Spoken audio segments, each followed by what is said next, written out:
Anteriormente, en el relato del Génesis sobre el arca de Noé, exploramos la idea de si el arca de Noé y el diluvio eran creíbles, cuál era el tamaño real del arca y qué tipo y cuántos animales había a bordo. Acompáñanos ahora mientras exploramos la posible forma y construcción del arca de Noé y cuál habría sido su capacidad para sobrevivir a una experiencia tan catastrófica en la segunda parte del relato del Génesis sobre el arca de Noé.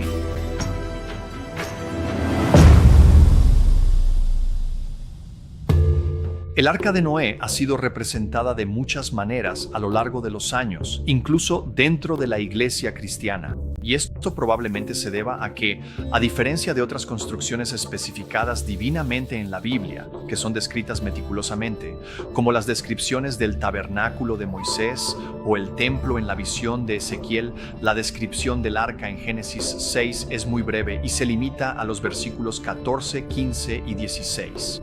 Sin embargo, aunque son breves y contienen solo información simple sobre el arca, los datos proporcionados son fundamentales. Y aunque estos versículos solo contienen las dimensiones generales del arca, casi con certeza Noé recibió más detalles que estos.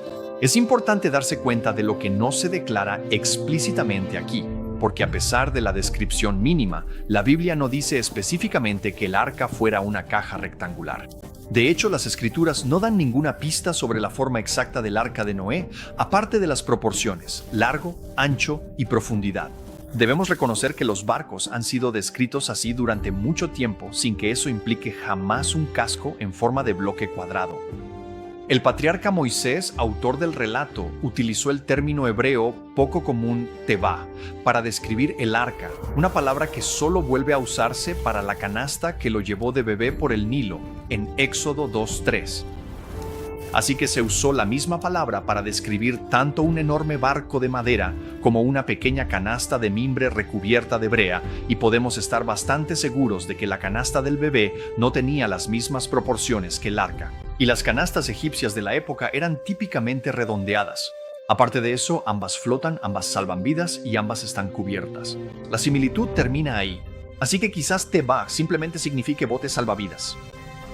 Durante varios siglos, muchas representaciones bíblicas simplemente mostraban el arca de Noé como una caja rectangular, y esta forma ayudaba a ilustrar su tamaño y facilitaba la comparación de volúmenes. Al usar un codo corto y el número máximo de tipos de animales, los cristianos podían demostrar fácilmente cómo el arca podía albergar la carga biológica requerida según las especificaciones de la Biblia. Y la mayoría de las veces, la mayoría de las personas pensaba que el espacio era el principal problema y otros factores se consideraban más secundarios por naturaleza. Sin embargo, otra fase más moderna de la investigación se centró en demostrar la viabilidad del arca e investigó otros factores clave como la navegabilidad, que abarca el comportamiento y la comodidad de los pasajeros en el mar, la resistencia del casco y la estabilidad general. Para sorpresa de muchos, esto comenzó con un estudio realizado en un centro de investigación naval de clase mundial en 1992, el Instituto Coreano de Investigación de Buques e Ingeniería Oceánica, o CRISEU, y el equipo de 9 investigadores de CRISEU estaba dirigido por el Dr. Hong, quien ahora es director general del Centro de Investigación en Corea. El estudio combinó análisis, pruebas de modelos en olas y estándares navales, aunque el concepto general era sencillo. Compararon el arca bíblica con otras 12 embarcaciones del mismo volumen, pero modificadas en longitud, ancho o profundidad. Se midieron 3 cualidades: estabilidad, resistencia del casco y comodidad. Y la conclusión principal del estudio fue la confirmación de que el arca podía soportar olas inmensas de hasta 30 metros de altura, y que las proporciones del arca bíblica son casi óptimas, lo cual fue una admisión interesante por parte del Dr. Hong, quien creía en ideas evolutivas.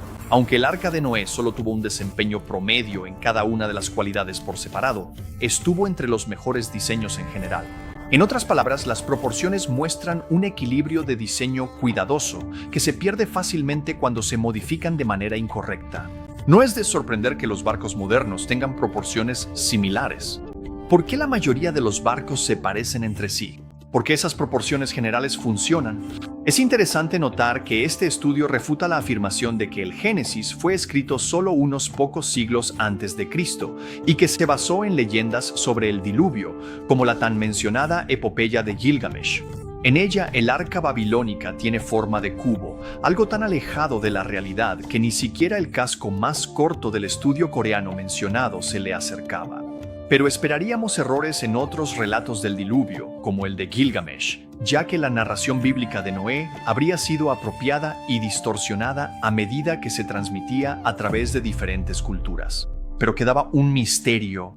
El estudio coreano fue bastante exhaustivo y honesto, y no ocultó el hecho de que algunos cascos más cortos superaron ligeramente al arca bíblica de Noé. ¿Por qué sería así si se trataba de una obra encargada por Dios? Bueno, trabajos adicionales realizados por dos arquitectos navales, Jim King y el Dr. Alan Magnusson, así como por el especialista en el arca de Noé, Tim Lovett, centraron la atención en un tema clave y peligroso: la idea del escoramiento, es decir, que una embarcación sea girada de lado por las olas y destrozada por la tremenda fuerza que golpea su casco. Los constructores de barcos saben que este problema puede superarse en gran medida mediante ciertas características de diseño específicas e ingeniosas. Verán, la Biblia dice en Génesis 8:1 que después de varios meses en el mar, Dios envió un viento, el cual pudo haber producido olas muy grandes, ya que éstas pueden resultar de un viento fuerte y constante. Y las pruebas en aguas abiertas confirman que cualquier embarcación a la deriva naturalmente se girará de lado respecto a las olas y escorará, con el mar y las olas acercándose al costado de la embarcación, cuyo movimiento superficial es aproximadamente en ángulo recto respecto al rumbo de la nave, lo que se llama mar de través. Una embarcación larga como el arca quedaría atrapada en una situación incómoda y en condiciones de mal tiempo podría volverse extremadamente peligrosa. Sin embargo, esto podría superarse si la embarcación capta el viento en la proa y recoge el agua en la popa, alineándose como una veleta. Y este diseño específico puede verse en muchos otros diseños de barcos antiguos que surgieron después, quizás inspirados por el propio arca. Si este fuera el caso, al alinearse el arca con el viento de modo que apuntara hacia las olas, las proporciones alargadas similares a las de un barco crearían un viaje mucho más cómodo y controlado para todos a bordo. Ahora, algunos podrían preguntar, ¿cómo sabemos cómo eran las olas? Bueno, si no hubiera olas en absoluto, la estabilidad, la comodidad o la resistencia no serían importantes, y las proporciones simplemente no importarían. Recuerda, el gran arca no tenía un destino específico, y al no tener a dónde llegar en un momento determinado y viajar lentamente con el viento, no necesitaba velocidad. Sin embargo, la Biblia sí dice que el arca se movía sobre la superficie de las aguas en Génesis 7:18. Sin embargo, no todas las olas están alineadas con el viento local, por lo que el arca también pudo haber encontrado marejadas distantes provenientes de otras direcciones. Así que la primera línea de defensa vendría de las excelentes proporciones del arca, confirmadas en el estudio realizado por el Centro de Investigación Naval de Clase Mundial en Corea. Además, las quillas exteriores que proporcionan protección en tierra también mejoran la amortiguación del balanceo en las olas, de manera similar a las quillas de balance de un barco moderno. Con todos los peligros potenciales que enfrentaría, habría sido prudente que Noé pusiera mucha de la antigua ingeniosidad en el proyecto de su vida. Así que, como podemos ver, aunque es una posibilidad, el arca con forma de caja que todos conocemos no tiene mucho sentido. En comparación con una proa y una popa en forma de barco, los extremos romos no son tan fuertes, tienen bordes que son vulnerables a daños durante el lanzamiento y el varado, y probablemente habrían dado un viaje más brusco. Y dado que la Biblia da proporciones similares a las de un verdadero barco, tiene sentido que se viera y se comportara como tal.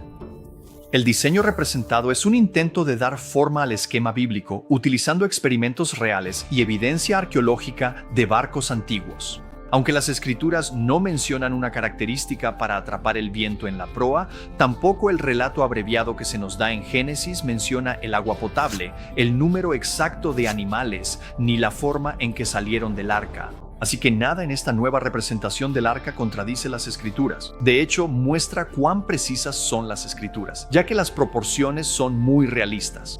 En resumen, el arca de Noé estaba idealmente diseñada para sobrevivir al evento catastrófico que fue el diluvio de Noé. Por supuesto, otra consideración real que a veces se menciona es que otro tipo de ola también pudo haber afectado al arca durante el diluvio: los tsunamis. Los terremotos pueden crear tsunamis que devastan las costas. Sin embargo, la Biblia dice, y estuvo el diluvio 40 días sobre la tierra, y las aguas crecieron y alzaron el arca, y se elevó sobre la tierra. En Génesis 7:17. Así que si el arca fue lanzada desde tierras altas por el aumento de las aguas del diluvio, habría evitado la devastación inicial de las costas y las zonas bajas, y probablemente habría permanecido a salvo de los tsunamis durante todo el viaje. Cuando un tsunami viaja en aguas profundas, es imperceptible para un barco. Durante el diluvio, el agua, por supuesto, habría sido muy profunda. Y esto nos lleva a otra pregunta común, una objeción que se plantea y se utiliza en contra de la plausibilidad del relato del diluvio. ¿A dónde fue a parar toda esa agua? Acompáñanos la próxima vez mientras exploramos a dónde fue a parar toda el agua, así como también respondemos preguntas sobre si el diluvio de Noé pudo haber sido un evento local en lugar de uno mundial, como algunos han propuesto en la tercera parte del relato de Génesis sobre el arca de Noé.